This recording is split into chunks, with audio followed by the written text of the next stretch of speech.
Hey guys, what's up? What's going on? Welcome back to my channel. I have a concealer video for you today. I noticed recently I was going through my stuff and I've been on a concealer craze. So I figured, you know what? Since I'm on this concealer kick, let me do a video on it and share with you guys some of my favorite concealers that I have here, some of my not so favorite concealers that I have here. So I am on a concealer craze just simply because for me, in my basic everyday routine for my makeup, I typically don't do foundation, liquid foundation. What I will do is just put some concealer on up under my eyes, set it with powder, and move on. That's all I do. So concealer, powder, bronzer, out the door, good to go. The thing is, if you're using a good concealer, sometimes it can give you the effect of, oh wow, you've got like the whole works on. It's all smoke and mirrors, basically, is what I'm trying to tell you. Okay, so let's go ahead and get started off.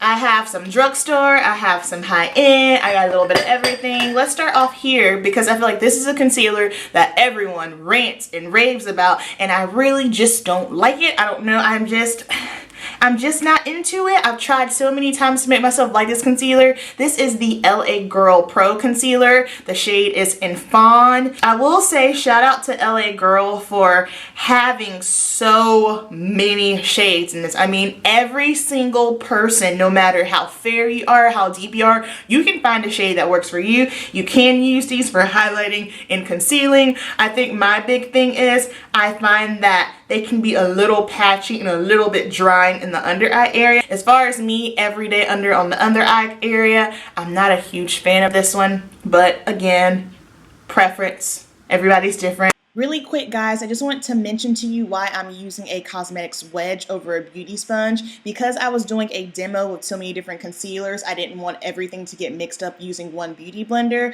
So you are more than welcome to use a cosmetic wedge. It's more sanitary, you don't have to worry about cleaning it. Just make sure you spray it and make it a little bit damp first, otherwise it'll be really hard and it might make things a little bit difficult to blend out. Okay, so next up I have the NYX HD Concealer. I just recently purchased this one. A lot of people compare this to the NARS Creamy Radiant, which I am not a fan of the NARS Creamy Radiant, and I'm not a fan of this one either. I feel like I put them on and I blend it out and I'm like, where'd it go? To me, it's not tacky enough. I need something a little bit tackier to kind of stay in place and grab on my skin. For me, these are a miss. I feel like I put them on, I blend them out, I'm like, hey, where's it go? I don't really see that much of a brightening effect or just, I don't know, it just doesn't do anything for me. So, not a fan of this one. Next up, this is the Wet n Wild Concealer, the Photo Focus. I actually have this one on right now. I like this concealer a lot. My shade is Dark Cocoa. Wet n Wild, I think this might be the deepest shade, but I like this one because it does have some grip to it. It is a little bit tackier, full on coverage. I don't know if you guys can see my full coverage situation going on here, but this is 100% full on coverage and it's $5, y'all. Like this is probably the best drugstore concealer that I've ever tried. So moving on. Okay, so I feel like this is an underrated concealer right here. So this is the Stila Aqua Glow. Now this is a more serum concealer. However, I use this over the summer. I use this on hot days. This is my go-to makeup, no makeup look, just simply because it's hydrating up under the eyes and it gives you just enough coverage. Like I can blend this one out and it doesn't leave me. So this is really good. This matches my skin perfectly. If you're looking for like a highlighted fleekiness with this and you're my skin tone and you get the deep one, you will not get this. This is just basically a concealer that I use just to kind of put something on up under the eyes and walk out of the door. So Stila Aqua Glow, if you want something light, if you're not someone that's into a super fleeky highlight, definitely try this out. And if you tend to have dry under eyes, if you suffer from dry under eyes, definitely try out. This is a really good one. Another foundation concealer here. This one is old and it's empty. This is the Naked Skin Urban Decay, so that just basically means that I liked it and I did like it. My shade is in Dark Golden and I like this just simply because it gives you nice coverage and this is a very thin foundation. I feel like in order for you to really get cakey with this one, you have to put a lot on. It does not take much of this foundation. The shade range is pretty good. My shade is Dark Golden. I believe they have 2 more shades that are deeper than this, and I like this a lot. Next up is the Tarte Shape Tape. Okay, so when I first tried this, I loved it. I don't know what's going on. My last couple of rounds with this, I haven't been liking it as much. I don't know why that is. I'm still trying to figure it out. I don't know if maybe because like with the weather shift, when I was using this, it was cooler. This is the only thing that I can come up with because I wasn't using a different technique. I wasn't using like a different brush or anything. I was doing everything the same. The only thing that I can chop this up to is now that it's warmer, so maybe it's just acting different with my skin and my body chemistry, but I don't know, I'm just not loving it as much as I did before. I know this is a holy grail concealer. Everybody named Mama loves this one, and I'm not saying that, oh my gosh, I'll never use it again, but at the moment right now, we're not as cool as we were when we first started, we'll say that. So this is the Tarte Shape Tape. My shade is in Deep, and they also have 2 more shades deeper than this. And then next up, this is a bomb concealer, the NARS Soft Matte. Now I could give 2 craps about the Creamy Radiant, but the Soft Matte, love it. This gives the prettiest coverage. This is so gorgeous. I was afraid of trying this one because it's matte, and I'm thinking, okay, matte under the eyes, creasing. No, this does not crease. It's not so mattifying that it's drying, but this literally gives you the illusion like you are on the front cover of a Vogue magazine, nice and polished, airbrush smooth. It blends out so beautiful. My only issue with this is I'm not digging the fact that it's in this little pot situation, but because I like it so much, it is worth it. A little bit goes a long way. My shade is in Amande. I think that's how I say it. I don't know. I've never taken French, don't speak French. I think it's Amande, but it's medium deep 3. And I can use my finger to tap this on. I can use this for spot concealing. This shade on me is maybe 1 shade lighter. I've said it before, I just am not a fan on me of the super bright under eye look. I don't like it, but I feel like this is the perfect tone for me. For reference, my MAC, I don't have any because I'm out of it, but the MAC Pro Longwear Concealer, my shade is NC45. So if that helps you kind of get an idea of the concealer shade that I use. And even sometimes NC45 can be a little bit like, woo, that's a little too bright, but I blend that one out a lot. So, and then on to my favorite concealer of all time, Kat Von D Lock It Cream Concealer. I feel like this is a hit or miss. Either you will like it or you will love it.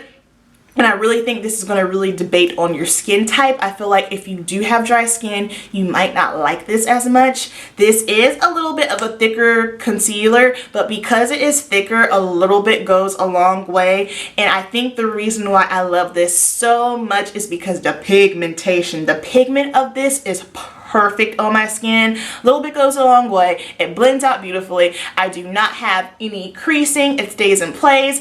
It doesn't budge. It lasts me all day long. I really thoroughly enjoy this concealer.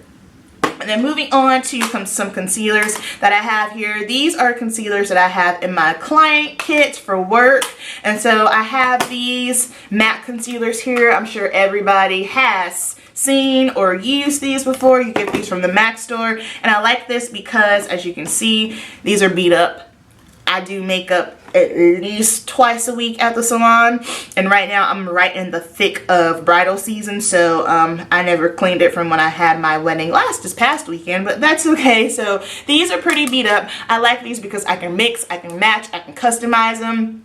They blend out easily. I will say if you are someone that does have drier skin, you might want to use a little bit of a baby oil, just a drop, because on my clients that are more mature skin or drier skin, I found that if I don't mix it with a little bit of oil, that it might get a little bit patchy on the under eye area. So definitely be wary of that. And then I lost my darker one from the MAC in the middle of a fashion show. I don't know what happened to it, so I just had to run out and grab this NYX one.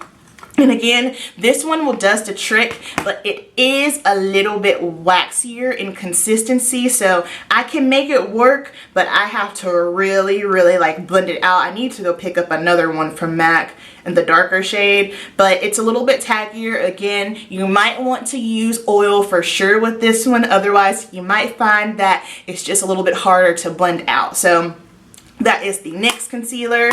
Next up, you're probably thinking, okay, well, you told me about all of these concealers. How do I set it? First things first, if I am doing foundation and concealer, I always put my foundation on first and I leave this area for my under eye area blank. Please pay attention to this, especially if you are someone that suffers from dry under eyes and creasing. The more layers you pack on, the more chances you're going to have of creasing. So let's say you put your foundation on, and then you put your concealer on, and then you layer your powder on. That's 3 layers. So if you can just break it down to 2, meaning concealer and powder, you'll be set. So foundation's already on. Next, I will go ahead, put my concealer on my under eye area, a very, very thin layer, and blend that out. After we have that blended out, then you will take this Real Techniques setting brush here, and I just gently pat it up under my eyes. Now, if you're someone that has dry under eyes or you're creasing, I would not recommend using a loose powder. I would recommend using a pressed powder, because loose powders are great for if you have oily skin, because they're just going to absorb any oil that you have on your face. So pressed powder, they're not as oil absorbing. They absorb the oil, but they're not as drying as a loose powder. So I would definitely use a pressed powder. So dip it into the pressed powder, and then you just pat that right up under the eyes to set it. Just a little bit will go a long way. Now, for my everyday concealer, I do the same thing. So let's say if I'm just, I'm not doing too much, I'm going to work, I'll put my concealer on. I will take a setting brush or a powder brush, and then I'll just go ahead, press it on, and right out the door. Now, if we're going full on glam, different situation. Full on glam, I will take a damp beauty blender, and then I will take translucent powder. I will put the beauty blender in the powder, and I won't bake. I do get a significant amount, but I do not bake. I drop it in there, and I just keep pressing it and working it into my skin. Using a damp beauty blender with loose powder is going to give you the illusion of a soft airbrush look. I promise it will look gorgeous, and you will love it. Alright guys, so that is going to complete this concealer craze video. I hope you guys enjoy this. Please let me know if this was helpful for you. If there are any other concealers you want me to try, please recommend them down below, and I will see you guys in my next video. Thank you so much for watching.